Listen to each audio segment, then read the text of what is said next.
Oke, betul. Ini kemudian dari PKB juga tadi pagi juga sudah melakukan konferensi pers, bisa saya katakan, Bang Ray, yang mana tadi sempat dikatakan bahwa ada perdebatan alot juga di dalam tubuh PKB terkait keputusan dari Caimin yang menerima pinangan, begitu bisa saya katakan, menjadi cawapres dari Anies Baswedan. Di saat ini kan koalisinya PKB bergabungnya dengan koalisi Prabowo Subianto. Seperti apa Abang melihatnya? Ya, Caimin tuh ya untung lah sebetulnya gitu. Setidaknya kan dia mencetak dua sejarah bagi dirinya juga bagi partai. Mm, Pertama, ini kali pertama dalam sejarah PKB di masa kepemimpinannya ya, bahwa warga PKB jadi calon wakil presiden. Itu yang pertama. Yang kedua, ya Caimin kan sejak dari awal mimpinya kalau nggak presiden kan wakil presiden gitu. Nah betul. sekarang eh, eh, 90% kasnya udah terbuka gitu.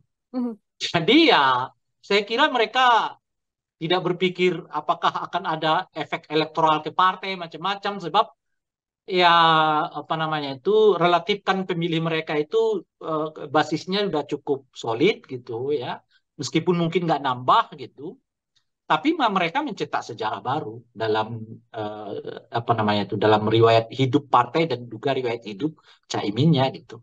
Jadi Mhm. ya kalaupun tidak jadi, saya kira mereka juga berpikir realistis bahwa pasangan ini nggak akan menang lah, kira-kira gitu ya. Sulit lah menangnya gitu ya. Tapi bagi Caimin ini tetap kemenangan gitu. Oke, dengan kesempatan bisa mencetak sejarah begitu ya Bang untuk menjadi Nah, iya, cawapres. iya, baik bagi partai maupun Caimin ini tetap kemenangan sekalipun ya kan tetap nggak terpilih sebagai presiden ataupun wakil presiden. Eh, Berdampak tidak kemudian pada koalisi Indonesia Maju dengan Gerindra, kemudian PAN dan juga Golkar yang sebelumnya ada Caimin di dalamnya juga. Berdampak tidak Bang? Bagi Bagi koalisi ya, Indonesia ya, Maju. saya kira berdampak ya, karena Hmm. lagi-lagi PK Golkar apa tiga partai ini kehilangan jangkar ke kelompok Islam moderat gitu. Hmm. Yang sebelumnya dijembatani oleh PKB kan. Sekarang ya, dan itu bukan kehilangan kecil sebetulnya karena seperti kita ketahui kan Prabowo sekarang gencar-gencarnya men, apa namanya itu memperlihatkan dirinya bahwa dia berbeda di tahun 2014-2019 yang lalu gitu. 2014-2019 yang lalu itu dekat dengan kelompok-kelompok Islam politik gitu. Sekarang ini beliau lebih dekat kepada para pemilih di sayap tengah ini. Nah, beliau begitu ia dekat di sayap tengah, kan beliau membutuhkan tetap jangkar ke kelompok Islam Hmm. yang di satu segi dia tinggalkan Islam politik dan dengan sendirinya mungkin dia akan masuk ke kelompok politik Islam gitu. Nah, para kelompok politik Islam ini jangkarnya itu adalah PNU, ya Muhammadiyah, dan kalau partainya salah satunya adalah PKB, lain itu adalah sedikit mungkin PAN, yang lain itu adalah P3 gitu.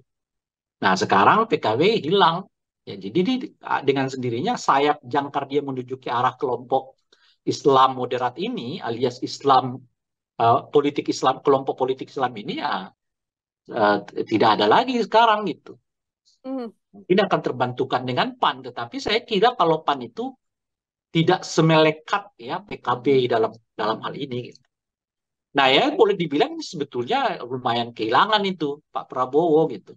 Hmm. Ya, tapi Pak Prabowo juga udah menghitung. Artinya kalau Caimin masuk ke apa namanya itu ke Anies berarti ya kelompok-kelompok Islam politik yang ada di Anies itu bisa aja pindah lagi juga ke Prabowo. Jadi remis lah gitu kalau mencatur kira-kira itu remis gitu ya makanya kelihatan Pak Prabowo juga ya nggak apa-apa gitu. Santai-santai begitu ya Bang ya, Pak Santai-santai. Nah, Prabowo. masalahnya adalah bukan pada mereka yang sudah memutuskan pilihan, tapi bagi mereka yang belum memutuskan pilihan ini gitu. Nah, bagi mereka yang belum memutuskan pilihan inilah di situ ya Pak Prabowo kehilangan jangkar gitu. Hmm. Karena itu tadi PKB Caimin pindah ke PKB ke apa namanya ke koalisinya Anies Baswedan gitu. Terima kasih sudah nonton. Jangan lupa like, subscribe, dan share ya.